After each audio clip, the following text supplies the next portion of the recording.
የተወደዳችሁ ምእመናን በጨነቃችሁ ጊዜ መዝሙረ ዳዊትን በጣም ውደዱት። እኔ ማስተማር ከጀመርኩ ጀምሮ ስለ መዝሙረ ዳዊት ነው የምናገረው። ልክ እናንተ እንደምትጨነቁት እኛም እኮ ይጨንቀናል። እኛም የምንጨነቅበት ጊዜ አለ። እናንተ ኃጢአት እንደምትሰሩ እኛም እንሰራለን።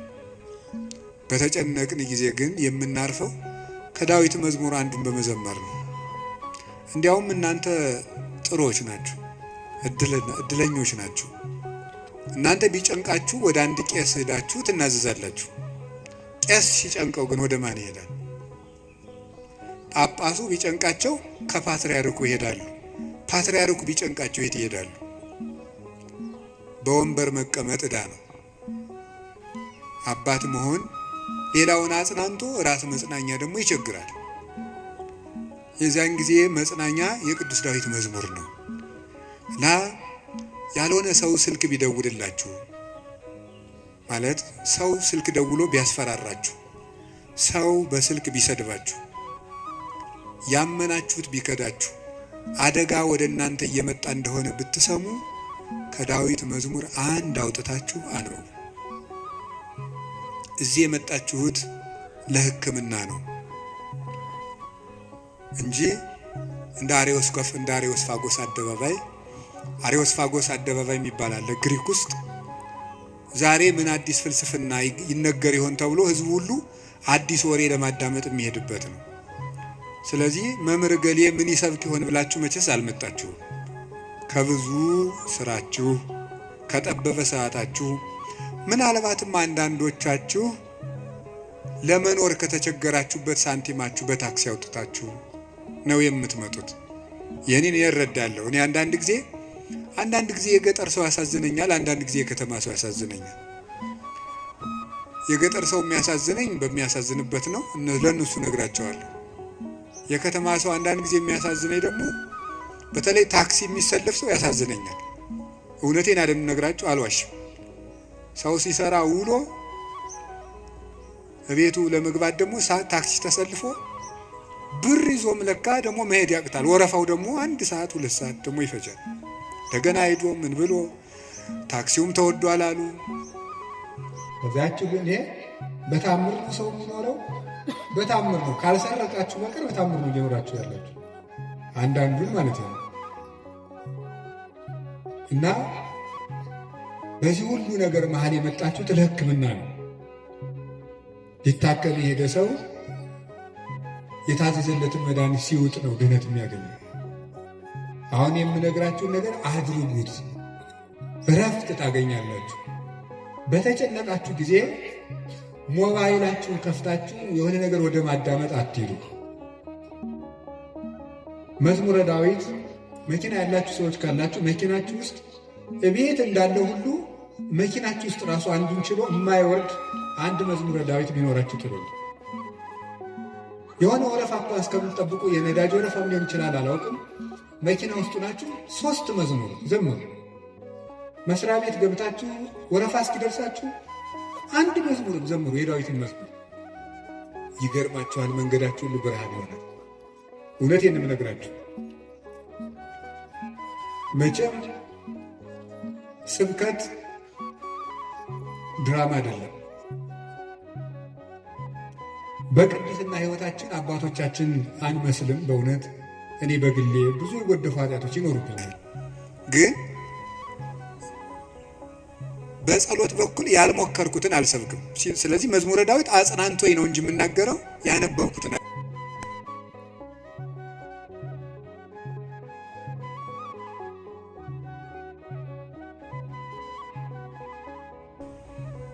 እግዚአብሔር ክንድ ላይ እረፉ። ያን ደግሞ የሚሆነው መዝሙረ ዳዊት ስታነቡ ነው። ዘምሩ። የዳዊት ሲጨንቃችሁም መዝሙረ ዳዊት አነቡ፣ ደስ ሲላችሁም አንብቡ። እግዚአብሔር ደስ ሲለን እሱን ማስታወሳችንን ይፈትነናል። ሲከፋን አኩርፈን አለመውጣታችንን ይፈትነናል። ስለዚህ ሲከፋን ምን ዘምር እሱ ግር እንገኝ። ምንድነው ሴት በሚያስጨንቅ ስቃይ ትወልዳለች፣ ወልዳ ስትጨርስ ከባሏ እግር ትገኛለች ይላል። ኦሪት ዘፍጥረት ያለው አይደለም? በምጥ ወልደሽ በስቃይ ወልደሽ ፈቃድሽ ወደ ባልሽ ይሆን ያለ። በስቃይ ትወልዳለች፣ ወልዳ ስትጨርቅ ከባሏ ጋር ትውላለች። ይሄ ማለት አንዲት ነፍስ በመከራ ተጨንቃም ከሙሽራዋ ክርስቶስ እግር ነው መገኘት ያለበት። ትርጉሙ ይሄ ነው፣ መንፈሳዊ ትርጉሙ። የቅዱስ ዳዊት መዝሙር ደግሜ ነው የምነግራችሁ። አሁን ምናልባት እዚህ ቤተክርስቲያን ውስጥ ተመልሼ ብመጣና ባስተምር ሌላ ቀንም ስለ መዝሙረ ዳዊት ልናገር እችላለሁ። ቅዱስ ዮሐንስ አፈወርቅ ምን ይላል? ስብከት እንዳሻሽል ከፈለጋችሁ እናንተ ያለባችሁን ችግር አሻሽሉ ብሏል። እናንተ በተመሳሳይ ሁኔታ እየኖራችሁ ተመሳሳይ ርዕስ አትስበከን አትበሉኝ። ስለዚህ የእናንተ ህይወት መጀመሪያ የነገርኳችሁን ችግር ከለቀቀ አሁን ደግሞ አዲስ ስብከት ይዤ እመጣለሁ ይላል። ስለዚህ በዚህ ዘመን ሩቅ ነገር ምንድነው ቢባል ተስፋ ነው።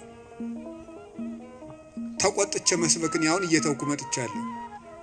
ኑሮው ተቆጥቶት ይሄ ሰው ጦርነት ተቆጥቶት ምን እናርገው ብዬ ዝም ብዬ ተስፋ ነው የምነግራችሁ። እና ለተስፋ ደግሞ የቅዱስ ዳዊት መዝሙር ፍጹም መሰላል ነው። ምእመናን ፈትኑና ውቀሱኝ። ማታ አንድ መዝሙረ ዳዊት ድገሙ።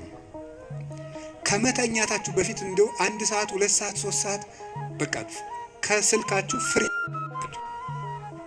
ዘራ መዝሙረ ዳዊት አንብቡ። እግዚአብሔር ከእናንተ ጋር ይሆናል። ቅዱስ መቃርስ ምን ይል ነበር? ጌታዬና አምላኬ መጠጊያዬ ኢየሱስ ክርስቶስ ሆይ ይሄንን ሌሊት የማድርበት ጉልበት የለኝም። ሌሊቱን እንዴት እንደማድር አንተ ታውቃለህ። አንተ ከኔ ጋር ሁን፣ በፈቃድህ አሳድረኝ ብሎ ይጸልይ ነበር። ስለዚህ የቅዱስ ዳዊትን መዝሙር ጸልያችሁ አንብባችሁ ተኙ። ማለዳችሁን እግዚአብሔር ማታውን የቀደሰ ሰው ማለዳውን ይቀድሳል። ማታችንን ካበላሸ ነው ማለዳችንም ይበላሻል። ማለዳችን ከተበላሸም ማታችን ይበላሻል። ማለዳም በመዝሙረ ዳዊት እንጀምር ሲሆን አንዳንድ መዝሙራትን በቃላችሁ አጥኑ። ስንት ነገር ተሸመድዶ የለ እንዴ? ሐሜት እኮ አሁን ስንት ሰው ያውቃል። ሰው እኔ እንደው አንዳንድ ጊዜ ይገርመኛል። ሰው ወሬ እንዴት አድርጎ እንደሚይዝና ቃለ እግዚአብሔር አጥና ሲሉት ግን ወራ ይዘው ሐሜት ግን በ5 ደቂቃ ስንት ሐሜት ይሸመድዳል። አጥኑ መዝሙረ ዳዊት መጠጊያችሁን እግዚአብሔር አድርጉ እና ቅዱስ ዳዊት በረከተ እግዚአብሔር የሞላበት ፍጹም የፍቅር ሰው ነበረ። ሰውንና እግዚአብሔርን ይወድ ነበር እላችኋለሁ። የቅዱስ ዳዊት በረከቱና ረድኤቱ አሸናፊነቱ ጭምር ከሁላችን ጋር ይሁን። ቅዱስ ዳዊት ጠላቶቹ ሁሉ ተሸንፈውለት እረፍት ካገኘ በኋላ የዘመረው መዝሙር ነው ይባላል። መዝሙር 17 ጠላቶቹ ሁሉ አርፈውለት የዘመረው መዝሙር ነው ይላል። በእኛም ላይ የሚነሳብን ነገር ሁሉ እግዚአብሔር ያሳርፍልን፣ እረፍት ይስጠን መድኃኔዓለም። ስለዚህ ምን አለ? አቤቱ ጉልበቴ ሆይ ተናገሩ እንጂ በሉ ሁላችሁ። እኔን መሰላችሁ እንደ እግዚአብሔርን እኮ ነው በሉ። እሺ አቤቱ ጉልበቴ ሆይ በሉ። እሺ ማን ነው እንደዛ የሚለው? እግዚአብሔርን። በጣም የሚያስደንቅ ነገር ነው። እኔ እንግዲህ 3-4 ነጥቦችን ልንገራችሁ። እግዚአብሔር ለምንድን ነው ጉልበት የሚባለው የሚለውን ለምነግራችሁ። አፈቅረክ እግዚኦ በኃይሌ ኃይልን ስላደረክልኝ አመሰግናለሁ ነው የሚለው። ኃይልን ስላደረክልኝ አመሰግናለሁ። ግዙ እንደዛ ብሎ ይፈታዋል። አንድምታችን አንድም ስላደረክልኝ ኃይል አመሰግናለሁ፣ አንድም ኃይልን የምታደርግልኝ ነህና አመሰግናለሁ። ያለፈውንም የሚመጣውን እስካሁን ኃይልን ስላደረክልኝ አመሰግናለሁ፣ ነገም ኃይልን ስለምታደርግልኝ ቀድሜ አመሰግናለሁ። ሲናገር እግዚአብሔር ኃይሌ ወፀወኔ ወመዳኔ እግዚአብሔር ኃይሌ፣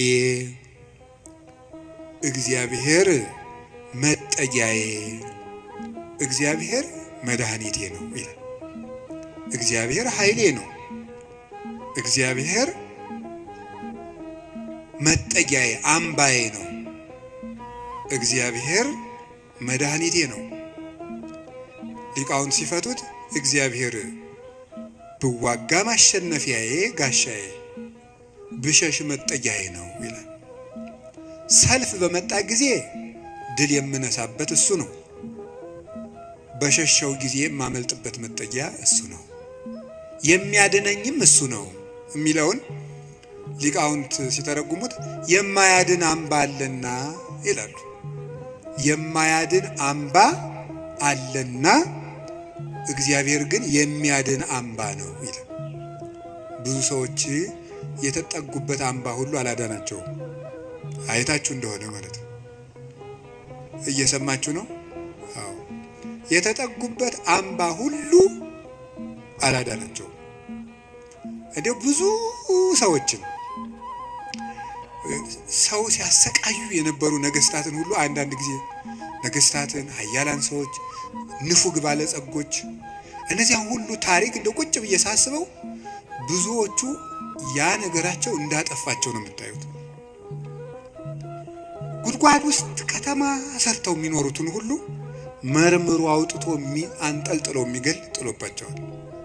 ሁሉንም ማለት ነው።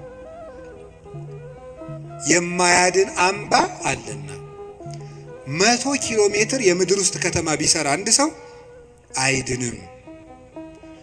እግዚአብሔር ፊት ከሆነ ግን መሃል ላይ እዚህ መሃል ከተማ ላይ ምንም አይሆን። በህዝብ መሃል ተሰውሮ ምንም አይሆን። ዛሬ አቡነ ገብረ መንፈስ ቅዱስ ናቸው እንደምታውቁት። አቡነ ገብረ መንፈስ ቅዱስን አንዱ መነኩሴ ሂድና ጾም እንዲህ ያለ ቤተክርስቲያን ቅዳሴ ቀድሰና አሉት። አይ እንዴት አድርጎ ይሆናል? መነኩሴው በአብይ ጾም ከተማ ለከተማ እየዞረ ይሉኛል አሉ። ምዕመናን ከባዶች ናቸው እኮ ለማማት አይደለም። እኔ ግን ምዕመናን አንድ ነገር መናገር ፈልጋለሁ። እሱ ምንድነው? እኔ አሁን እግዚአብሔር ጸሎታችን አልሰማን ያለም ይመስለን በካህናት ላይ ያላችሁ እምነት እየቀነሰ ስለመጣ ነው። እውነት ነው፣ እኛ ኃጢአት እንሰራለን። ግን ኃጢአታችን ለራሳችን ትታችሁት እናንተ በእግዚአብሔር ብታምኑ ትጠቀሙ ነበር። ግን ነውር ለቃሚ ሆናችኋል። ከዚያ የተነሳ አትጠቀሙ።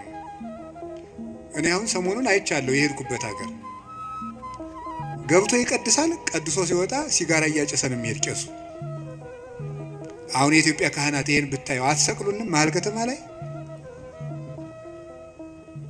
ጳጳስ ሲያጨስ ነው አይቻለሁ። ጳጳስ እያጨሰ ምን ትላላችሁ? እስቲ አሁን ጳጳሱ ሲጋራ እያጨሰ ቡል እኔ ጳጳሳት ያጭሱ የሚል አዋጅ አልናገሩም። እነሱም አይሰሙኝም ብል ራሱ እሱም አይሰሙም። የኛ ጳጳሳት እኔ አያደርጉም፣ አይሰሙም። ግን ማለት የፈለኩት ሲጋራውን ቡል እያደረገ መተው እጁን ሳም አድርገው ይሄዳሉ ምዕመናን። እኔ ባይኔ እኮ ነው ያየሁት። ትናንት ራሱ አይቻለሁ። ዛሬ ጠዋት ነው የገባሁት። እነሱ እንደዛ ነው የሚያደርጉት። እግዚአብሔር ጋር እንጂ ሰው ነውር ላይ አይደለም የሚጠረጠሩት። ጉልበታችን መምጣት ያለበት ወደ እግዚአብሔር ነው። እንድንጠቀም መጠጊያ ማድረግ ያለብን እግዚአብሔርን ነው። የዘመን ጉዳይ እንጂ ማንም ሰው ከእግዚአብሔር ተለይቶ የተጠጋበት አምባ ሁሉ አይረባውም፣ አይጠቅመውም።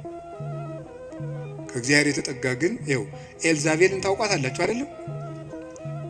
ናቡቴን እንደዚህ አድርጋ አስገድላ፣ እሷ ግን በግንብ የተሰራ ምርጥ ቤት በዘመኑ ድንጋይ ተወርሮ የማይፈነቅለው ቤት በሙሉ ሰርታ፣ ሰረገላ የማይገባበት ቤት ፈርሳ፣ በጦር የማይወጋ ቤት ሰርታ፣ ይገርማችኋል፣ ገለው አውጥተው በመስኮት ነው እንደውም ጎትተው የጣሏት። ደሟንም ውሻ ነው የላሰው። መጽሐፍ ቅዱስ ይናገራል። የሚያድን አምባ እግዚአብሔር ነው። የሀብት አምባም አያድንም፣ የዘመድ አምባም አያድንም፣ የጦር የሰረገላ አምባም አያድንም። አንድ ሰው ብዙ ቀን ክፉ ነገር አልደረሰበትም ማለት መጨረሻው ያምራል ማለት አይደለም። ጽዋው ሞልቶ እስኪፈስ እግዚአብሔር ሊታገስ ይችላል።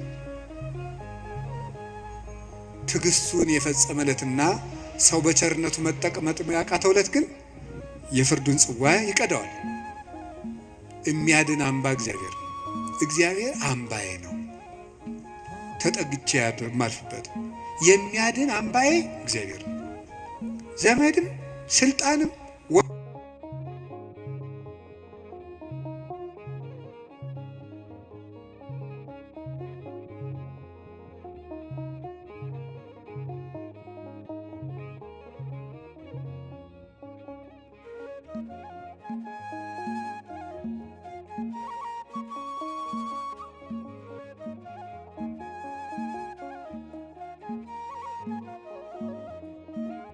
ረዳቴ ነው ሲል እውነተኛ ረዳት ማለት ምን ማለት ነው? እውነተኛ ረዳት ለምሳሌ አሁን ሰው እንጀራ አብልቶ እያበላ ብር ሰጥቶ ብር የሰጠውን ሰውዬ ቪዲዮ ይቀርጻል፣ ልብስ አልብሶ ቪዲዮ ይቀርጻል።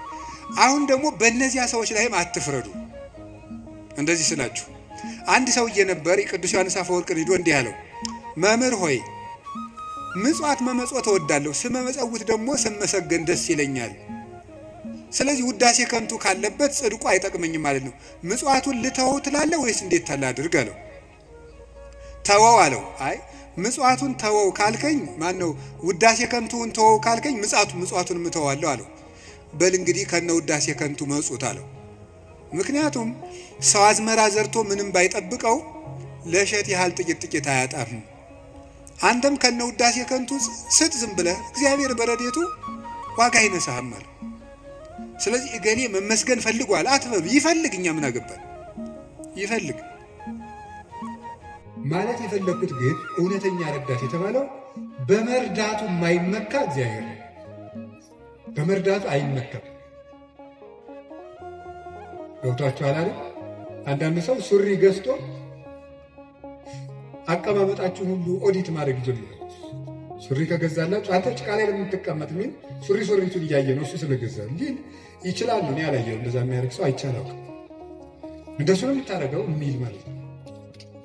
በይፋ መከራ የሚያለ እውነት የሚመጻደቅ ኧረ እንረጋጋ። በማን ላይ ነው ለዚህ የበቃል? አናውቅህም፣ ውሃ ቀቅለህ የምታድር አልነበርክም የሚል ሰው አለ። ለዚህ ጠቅ የሚያደርግ በነገር መልሱ እግዚአብሔር እንደዚያ ባሽሙር አይወጋም ሰጠው ብሎ እውነተኛ ረዳቴ ነው ያለው እሱ። እግዚአብሔር ሳይሰለች ይረዳል። ሁልጊዜ ነው የሚረዳው። እግዚአብሔር ምንድነው የምትሉት? አንኮንዲሽናል ላቭ ነው የምትሉት መሰለኝ አሉ። የእግዚአብሔር ፍቅር ሁኔታ የለውም ማለት ነው። ጥሩ ሰው በሆንኩ ቀን የረዳኝ እግዚአብሔር በረከስኩ ቀን አይተወኝም። ስለዚህ እግዚአብሔር እውነተኛ ረዳት ነው። ሰው ግን ቀን የጣለለት ጥሎ ይሄዳል። እግዚአብሔር እውነተኛ ረዳት ነው። ሁሉ ነገር ሲያልቅ ብቻችን ስንቀር አብረውን የሚቆም እሱ። የእግዚአብሔር ሰዎች እግዚአብሔር እውነተኛ ረዳት ነው ማለት እሱ። መርጦ አይረዳም እግዚአብሔር። አሽቃብጡልኝ አይልም። አሁን በጣም ይህ እንደው አንዳንድ ጊዜ ይገርማል። አሁን ለምሳሌ ለቤተ ክርስቲያን እንኳን ሰው ስራ ለመስራት ትሪትመንት ይፈልጋል። እንዲህ ይባላል፣ እኒያ ሰው ገሌ በእውነቱ ለዚህ ቤተ ይሁን። እንግዲህ እዚህ የዚህን ደብር አላልኩም፣ ኦሎቨር ዘወርዝ ነው። ገብታችኋል አይደለም? የዚህን ደብር ማለት ሳይሆን በቃ በአጠቃላይ ሰው እኔንም ጨምሮ ማለት ትሪትመንት በቃ ኮሚኒኬሽኗ ካላማረች ወይ አለቃው ወይ ሰባኪው ወይ መምህሩ ገብረ ስላሴ ወለተ ስላሴ መጣችሁልን አልተባለ አይሆን። እግዚአብሔር እንደዚያ አይደለም የሚለው። አሁን ዝም ብለን መጥተህ እግዚአብሔር ሆይ ሳንል ዝም ብለን እንዲሁ ቆም ምብንን ይሰማል፣ ልብን ያዳምጣል እግዚአብሔር። እለትሰምዑ ለሆሳሰ ልብ። ቆይ በኋላ የኔታ ይሉላቸዋል መላከ ገነት። እኔ በዚህ በጩኸቱ ዓለም ስለሌለውበት እሳቸው ይሉልናል። ይሄ መልካ ሕማማትና በጣም ደስ ይለኛል። ስለ ስላሴ የሚነገር ነውና እለትሰምዑ ለሆሳሰ ልብ ደስ ሲል ሥላሴ የልብን ሹክሹክታ የሚሰሙ የልብን አፍን አይተው ሳይሆን ነገር አሳምሮ ተናግሮ እኛ እኮ ኮሚኒኬሽን ስኪል ተብሎ ኮርስ እየተሰጠን ነው። ሰው የሚወድልህ ወግ እንዴት አድርገህ ታዋጋለህ ነው ጨዋታው። መከራከ ማዳመጥ አንዱ ስኪል ነው ምናምን የሰዎችን ጥቅም አስቀድም ምንትስ እንደዚህ በል የቃላት ምርጫ ይኑርህ እግዚአብሔር እንደዚያ ሳይል ጥሩ አድርገው ተናገሩ። ፍልስፍና ተምረዋል፣ ዲግሪ ያላቸው አነጋገር ይችላሉ። መግቢያው እንዴት ነው? ሀተታውሳ ኮንክሉዥኑ ጥሩ ነው አይልም። እግዚአብሔር ልብን ይሰማል። ልብን የሚሰማ እግዚአብሔር ነው። ሐና የሳሙኤል እናት ሐና ምንም እኮ ነገር አላለችም። በልቧ ነበር የምታተቆጥቁ። እግዚአብሔር የልቧን ነው የሰማት። እግዚአብሔር የልቧን ነው የሰማት። ሌሎችም እና እግዚአብሔር ልብን ያያል፣ ሰው ፊትን ያያል የተባለ ለዚህ ነው። አንዳንድ ጊዜ እውነቴን ነው የምነግራችሁ፣ መታችሁ የምትሉት ከጠፋችሁ ብትችሉ ዝም ብላችሁ የአባታችሁ ቤት አላለ ቁሙ፣ ዝም ብላችሁ እዚህ ገብታችሁ ራሱ አንዳንድ ጊዜ ጭንቀት ይበዛና ቃላት ያጥርና ኃጢአት ይደራረብና አፍን መክፈት ያቅታል። ገብቶ ዝም ብሎ ቢቻል ማልቀስ ጥሩ ነው። እግዚአብሔር ከሺህ ቃላት አንድ ዘላላ እንባን ይወዳል። እዚህ ገብቶ ማልቀስ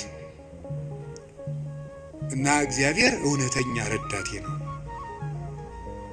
ወረት የሌለው ትናንት ረድቶ ዛሬ ችል የማይል አፍ ላይ የሌለው በሌላ ፍቅር የማይወሰድ ወዳጅ የማይለውጥ ስንለወጥ የማይለወጥ አባት እግዚአብሔር ነው። ደግሞ የማይደክመው የማይሰለች ለሁሉም ይበቃ አባት እግዚአብሔር ነው። እኔ ለምሳሌ አሁን እንዳንድ የቤተ ክርስቲያን መነኩሴ አሁን ለምሳሌ 3 ሰዎች ሊያነጋግሩ ቢፈልጉ 3 ሰዎች እንዳነጋገርኩ መሽቷል ደህና ደሩ ቤቴ። እግዚአብሔር ይህን ሁሉ ሰው በአንድ ጊዜ ይሰማል። አዲያ እውነተኛ ረዳት አይደለም ነው። አንድ የቤተ ክርስቲያን አባት በጣም ትልቅ ሰው ቢሆን ሁል ጊዜ ከሌሊቱ 6 ሰዓት ብትደውሉበት አንተ ስራ የለም ስራ አትይዝም በዚህ ሰዓት ይደወላል ሊሉ አይችሉም ይላሉ። እግዚአብሔር መንፈቀ ሌሊት ብንጠራው አለ። እግዚአብሔር ሊነጋ ሲል ብንጠራው አለ። እግዚአብሔር የትም ሆነን ብንጠራው አለ። ገደል ውስጥ ብንጠራው አለ። የረከሰ ቤት ውስጥ ሆነን ብንሰራው ምንድነው ሌሊት በምንጣፌ ላይ ሳለው ነፍሴ የወደደችውን ፈለግኩት ይላል መኃልየ ሰሎሞን ላይ። እና ይሄን ምንጣፍ የሚለውን ሊቃውንት ተርጉሙ ይላሉ በኃጢአት አልጋ ውስጥ ተዘፍቄ ሳለው ፈጣሪዬን አሰብኩት ነው። ውድቀት ውስጥ ሆነን ብንጠራው እግዚአብሔር ይሰማል። እግዚአብሔር እውነተኛ ረዳቴ ነው ያለው ለዚህ ነው። ምእመኔ ወቀርነ ሕይወቴ፣ የምታመንበት የሕይወቴ መመከቻ ቀንድ እግዚአብሔር ነው። ሰው በጽዋይ ክወለ እግዚአብሔር እድህንም ጸሬ፣ ፈጣሪ እግዚአብሔርን በጠራሁት ጊዜ ከጠላቶች እድናለሁ። ይህንን ይዞ ሰሎሞን የእግዚአብሔር ስም የጸና ግንብ ነው ይላል። መጠጊያ የእግዚአብሔር ስም ነው። የእግዚአብሔር ስም ሲጠራ እግዚአብሔር የሚል ስም ሲጠራ ምድርና ሰማያት ይደነግጣሉ። ኢየሱስ የሚል ስም ሲጠራ ምድርና ሰማያት ይደነግጣሉ። ፊልጵስዩስ ምዕራፍ 2 ላይ አለላችሁ ከመለ ስሙ ለእግዚእነ ኢየሱስ ክርስቶስ ይስግድ ኩሉ ብርክ ዘውስተ ሰማይ ወዘውስተ ምድር ወዘበታሕተ ያለ ምድር። ለኢየሱስ ክርስቶስ ስም በሰማይና በምድር ከሰማይ በላይና ከምድር በታች ያለ ጉልበት ሁሉ ሊንበረከክ ይገባል። ለአንድ መነኩሴ ገዳም ሲገባ ከሚሰጠው ትምህርት አንዱ የኢየሱስ ክርስቶስን ስም መላልሰ መጥራትን አታቋርጥ ነው የሚባለው። የኢየሱስ ክርስቶስን ስም ኢየሱስ ክርስቶስ ጌታዬ ኢየሱስ ክርስቶስ ሆይ ማረኝ ብዙ ቀን እናገራለሁ። እንዲህ ኢየሱስ ክርስቶስ የሚለው ስም ዝም ብሎ የሚቀር ስም አይደለም። ዲያብሎስ የሚፈራው ኢየሱስ የሚለውን ገና ሳይጨርሰው ቅዱስ እንጦንስ ነበር የከበቡት አጋንንት የተበተኑት። በገድለ ቅዱስ እንጦንስ እንደተጻፈ ክርስቶስ ኢየሱስ አማኑኤል እግዚአብሔር ብሎ መጥራት ዝም ብሎ አይደለም። በፍቅር ጥሩት፣ ጉልበት ይሆናቸዋል። ስለዚህ ጉልበቴ ሆይ እወድሃለሁ ያለው ከዚህ የተነሳ ነው። የእግዚአብሔርን ስም በጠራሁት ጊዜ ከጠላቶች እድናለሁ። ፈሪ አትሁኑ፣ ጠንቋይ አትፍሩ። ውሸታም ነው ጠንቋይ፣ አትፍሩ። ምናልባት እደግምባችኋለሁ ምናምን ቢል ምንም አትፍሩ። አሁን ይሄ ድሮማ ምን ያደርገ ይሄ ጠንቋዩ ሁሉ ጨው በቂጣ ቅቤና በርበሬ አንድ ላይ ሆኖ በገጠር በነገራችሁ ላይ ጨው የሚባል በርበሬ ነው እና በጣም ይገርማል። እና በጨው እንጀራ በላው ካልክ ሳልት አይደለም እንትን ነው በርበሬ ነው። እና በጨውና በቅቤ ተቀብቶ ቂጣ ያንን ያዞሩና አጋንንቱ ምናምን ብለው ደጋሞ ቱቱቱቱ ብለው መንገድ ላይ በቃ እያማተበ መብላት ቄስ ተማሪ ተመስገን ይላል። በስመ አብ ወወልድ ወመንፈስ ቅዱስ ግጥም አድርጎ የሰይጣን እንጀራ የለውም።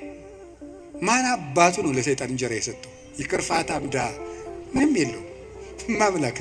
ሰይጣን ደግሞ የት አባቱ ነው እንጀራ ያለው? ደግሞ እሱ መቼ ቆፈረውን መቼ የፈጠረውን እንጀራ ነው። እንጀራን ለሰይጣን አትስጡ፣ ምንም ለምንም አትስጡ። አትደንግጡ። በእስራኤል ላይ ጥንቆላ በያዕቆብ ላይ ሟርት አይሰራም አይደለም ነው የእግዚአብሔር መጽሐፍ እንደዚህ ነው። የእግዚአብሔር ስም የጸና ግንብ ነው። እኔ ሁል ጊዜ እናገራለሁ፣ የካህናት ስልጠና ስሰጥም እናገራለሁ።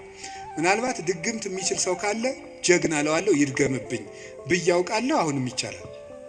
እንደ ወንድ የሆነ ጀግና በዓለም አለ የተባለ ጠንቋይ ይድገምብኝ ብያውቃለሁ። ይኸው አሁንም የምትሰሙ ካላችሁ ድገሙብኝ። እኔ በጌታችን በመድኃኒታችን በኢየሱስ ክርስቶስ ስም ፍጹም አምናለሁ። ምግባሬ ከሰው ድሃ ሊሆን ይችላል። በክርስቶስ ስም ግን ቀልድ የለም።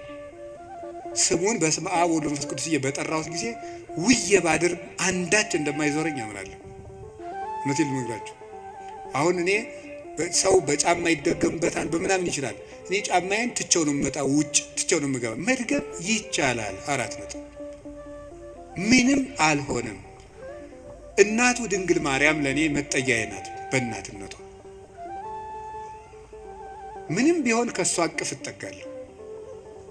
እንደዛ ከሆነ ደግሞ ምንም ሊሆን አልችልም። ስለዚህ አባ ጊዮርጊስ የተናገረው ሁልጊዜ የምወደው ቃል አለ።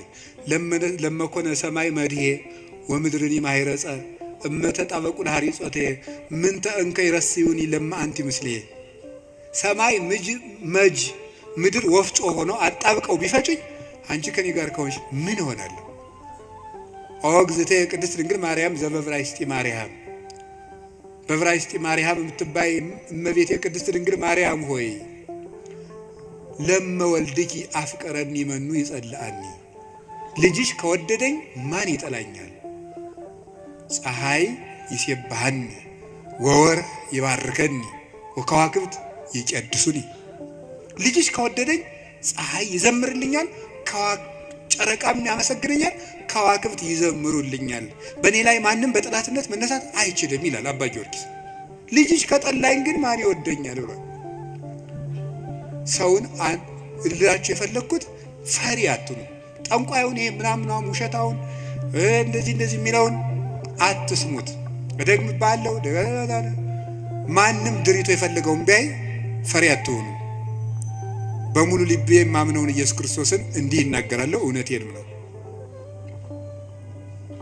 ስለዚህ እግዚአብሔር የምዋጋበት የደህንነት ቀንድ በሬ በቀንዱ እንደሚጠበቀው እኔ በእግዚአብሔር ተጠብቄ እኖራለሁ ይላል ቅዱስ ዳዊት። እግዚአብሔር ሁላችንንም ይጠብቀን፣ ከሌሊት ከሚሰብር በቀን ከሚወርጅ ያድነን መድኃኔዓለም። ሁላችን በሰላም ወጥተን እንድንገባ ይፍቀድልን። ስለዚህ ጉልበቴ ሆይ በሉ እስኪ ምን አላችሁኝ? በሉ እንጂ። ስለዚህ ጉልበቴ ማለት ኃይሌ ማለት ነው። አሁን ትንሽ ነገር ስለዚህ ተናግሬ ትምህርቴን ለመቋጨት ልሞክር። ኃይል፣ በዚህ ዓለም ላይ ኃይል የሚባሉ ብዙ ነገሮች አሉ። የኤሌክትሪክ ኃይል አለ፣ የፊዚክስ ኃይል አለ፣ ሌላም ብዙ ኃይል አለ። እነዚያን ኃይሎች እዛው ትቻቸው፣ ግን በዚህ ደግሞ በማህበራዊ ኃይል በሚባለው ደግሞ ጥሩ ኃይሎች አሉ። እነሱ ኃይሎች ሶሻል ፓወርስ የሚባሉት እዛ ውስጥ ምን አለ? ለምሳሌ የመጀመሪያው እና አንዱ ኃይል የሚባለው የሞራል ፓወር የሚባል አለ። ሞራል ፓወር ማለት የስነ ምግባር ኃይል ማለት ነው። የስነ ምግባር ኃይል የሚባለው ሁለት ይከፈላል። የመጀመሪያው አርአያነት ይባላል። አርአያነት ብዙ ከሚናገር አንድ ድርጊት ያለው ሰው ዓለምን ይመልሳል። እንግዲህ በዚህ በፔዳጎጂ ትምህርት አዲስ አበባ ዩኒቨርሲቲ ያሳተመው አንድ መጽሐፍ ላይ እኔም አንብቤያለሁ። ሰዎች በመማር ማስተማር ሂደት ውስጥ መጀመሪያ የሚያስታውሱት ያዩትን ነው። መጀመሪያ ያዩትን ነው። መስማት መጨረሻ ላይ ነው። ወይም በተግባር አራቱን ባስቀምጠላችሁ ሰው የሚያስታውሰው መጀመሪያ ያደረገውን ነው፣ ቀጥሎ የተናገረውን ነው፣ ሶስተኛ ያየውን ነው፣ አራተኛ የመጨረሻ ደረጃ የሚወጣው ሰው የሚያስታውሰው የሰማውን ነው። ከዝቅተኛ ወደ ከፍተኛ በወስዳችሁ ደግሞ ሰው የሚያስታውሰው የሰማው ነው። በዝቅተኛ ደረጃ የሚያስታውሰው የሰማው ነው። ቀጥሎ ከሰማው ይልቅ ያየውን አይረሳም። ካየው ይልቅ የተናገረውን አይረሳም። ከተናገረው ይልቅ ያደረገውን አይረሳም የሰው ልጅ። ስለዚህ ሰውን ብዙ ከምትነግረው አሳየውን። አርአያነት ገዢ ነው እና በዓለም ላይ ትልቅ ተጽዕኖ አሳዳሪ ሀያላን ሰዎች የሚባሉት የሚያደርጉ ሰዎች ናቸው። በአርአያነት የሚያደርጉ የሚያስገድዱ ሰዎች ለጥቂት ቀን ሰው ፈርቶ ያገለግላቸዋል። አርአያ የሚሆኑ ሰዎች ግን የሰውን ልብ ሳይዋጉ ይገዛሉ ይባላል። አርአያ የሚሆኑ ሰዎች ዓለሙ ሁሉ ለምሳሌ አንድ ነገር እንገራችሁ። ቅዱስ እንጦንስን ታውቁታላችሁ አይደለም? ቅዱስ እንጦንስ ግብጽ ሲገባ አንድ መነኩሴ ነው። አሁን በኢትዮጵያ ብቻ ስንት 2000-3000 ገዳማት አይኖር? ኢትዮጵያ ብቻ ለምሳሌ እኔ የምኖርበት ገዳም ብቻ 300 መነኩሴ አለ። ስለዚህ ምን ማለት ነው ተመልከታችሁ። አንድ እንጦንስ አልተዋጋም፣ የፈላስፎች የንግግር ጥበብ የለውም፣ ስብከት አልሰበከም። በኑሮው ግን የግሪክ ፈላስፎችን ሁሉ ወደ በረሃ እየጠራ መነኩሴ ያደረጋቸው። የአርአያነት ኃይል ከንግግር ኃይልም ከጦርነት ኃይልም ይበልጣል ይባላል። በዛውም እንግዲህ ቢሮ የምትሰሩ ሰዎች ካላችሁ ሰውን ከምትቀጡት ይልቅ አርአያ ብትሆኑት ሰው ሁሉ ይገዛላችኋል ነው። ሰዓት ማታከብሪ ወዮልሽ፣ ሰዓት ማታከብር ወዮልህ ከማለት እርስዎ ሰዓት ቢያከብሩ ሰው ሁሉ ሰዓት ያከብራል እንደማለት ያለ ነው። አንድ ሁለተኛ ደግሞ ሪኒዋል ፓወር የሚባለው የመታደስ ኃይል ነው፣ ወይም የንስሐ ኃይል ነው። ኃይል የሚባለው ንስሐ ገብቶ የመለወጥ ኃይል። ከክፋት የተመለሱ ሰዎች በዓለም ላይ ተጽዕኖ የማሳደር ኃይል አላቸው። ለምሳሌ ቅዱስ ጳውሎስ ምንድን ነው የሚለው? ዘአነ ቀዳሚሆሙ ለኃጥአን አይደል የሚለው?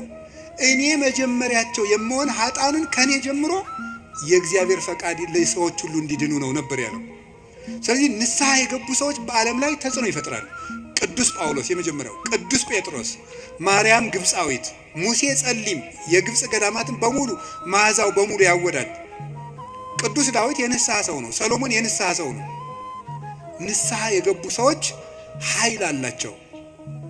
እግዚአብሔር እንዲያውም እንደተነሳ የሚወደው የለም። በሉቃስ ወንጌል ምዕራፍ 15 እንደተጻፈ ካልበደሉ ጻድቃን ከ99 ነገደ መላእክት ይልቅ ንስሐ በሚገባ አንድ ኃጢአተኛ በሰማይ መላእክት ደስታ ይደረጋል ተብሎ እንደተጻፈ። ስለዚህ ንስሐ ኃይል አለው። አሁን ቅዱስ ዳዊት እግዚአብሔር ኃይሌ ነው ሲለው ስነ ምግባር ብሰራ ስነ ምግባር እንድትሰራ የረዳኸኝ አንተ ነህ ማለት ነው። ጥሩ ነገር ሰርቼ ከሆነ ያለ አንተ ጥሩ መሆን አልቻልኩም ማለት ነው። ጥሩ መሆንም የሚገኘው በእግዚአብሔር። እግዚአብሔር ከተማን ካልጠበቀ ጠባቂዎች በከንቱ ይደክማሉ፣ እግዚአብሔር ቤትን ካልሰራ ሰራተኞች በከንቱ ይደክማሉ የሚለው ሲተረጎም አባቶቻችን ሲተረጉሙት ቤትን ካልሰራ ሰራተኞች በከንቱ ይደክማሉ የሚለው ሲተረጉሙት እግዚአብሔር ምግባረ ቤትን ካልሰራ፣ እግዚአብሔር ሀገረ ምግባርን ካልሰራ፣ እግዚአብሔር ሰውነትን ካልጠበቀ በንጽህናው ሰው መጠበቅ አይችልም። በገዛ ራሱ ሰው ራሱን መጠበቅ አይችልም እግዚአብሔር ካልጠበቀ። ስለዚህ መልካም ለመሆኔም አንተው ነህ ማለት ነው። ጥሩ ሰው መሆን የቻልኩት አንተ ረድተኸኝ ነው ማለት ነው። በንስሐ እንድነሳ ያበቃኝም አንተ ነህ። ከወደቅኩበት ጉድጓድ አውጥተህ ግን ሰው አድርገህ በሰው መሃል ያቆምከኝ አንተ ነህ ሲል የንስሐን ኃይል አንስቶ ተናገረ። ከቃሉ ጋር ናችሁ። እግዚአብሔር ከሁላችን ጋር ነው። ብዙ ንስሐ የገቡ ኃጥአን እንግዲህ የዮሐንስ ወንጌል ምዕራፍ 12 ላይ ያቺ ሽቶ የቀባችው ሴት አለች አለ የሽቶ መዓዛ ቤቱን ሞላው ይላል። በጣም ሁልጊዜ ዓይኔን የሚስበኝ ንባብ ነው። የሽቶ መዓዛ ቤቱን ሞላ ይተር ሊቃውንት ሲተረጉሙት ቤት የተባለች ቤተክርስቲያን ናት። ክርስቶስ ያለበት ቤት ቤተክርስቲያን ናት። ክርስቶስ ያለበትን ቤት ያቺ ሴት ያመጣችው ሽቱ ሞላው ማለት ምን ማለት ይመስላችኋል? የአንዲት ንስሐ የገባች ነፍስ ዝናዋ ስነ ምግባሯ ቤተክርስቲያንን ሞላ። አሳዳጁን ጳውሎስ አይደለም እንዴ ተነስተን ቅዳሴ ላይ ቅዱስ ሐዋርያ ጳውሎስ ሰናየ መልእክት ፈዋሲ ዱያን ዘነሳይከ አክሊለ ሰአል ወጸሊ በእንቲአነ ያድኅን ነፍሳተነ በብዛ ሳህሉ ወምሕረቱ በእንተ ስሙ ቅዱስ የሚባለው እኮ አሳዳጁ ጳውሎስ ነው። የዚያች ሴት ሽቶ ቤቱን ሞላው ማለት ንስሐ የገባች ነፍስ መዓዛ ቤተ ክርስቲያንን ይሞላል። ተዘከረነ ሳይባል ቅዳሴ ተቀድሶ ያውቃል? ሰምታችኋል? ይቀደሳል ነው አትሰሙ? ተዘከረነ ሳይባል ቅዳሴ ያልቃል? ስለዚህ የዚህ ወንበዴ መዓዛ ቤተ ክርስቲያንን አልሞላትም? ሞልቷታል።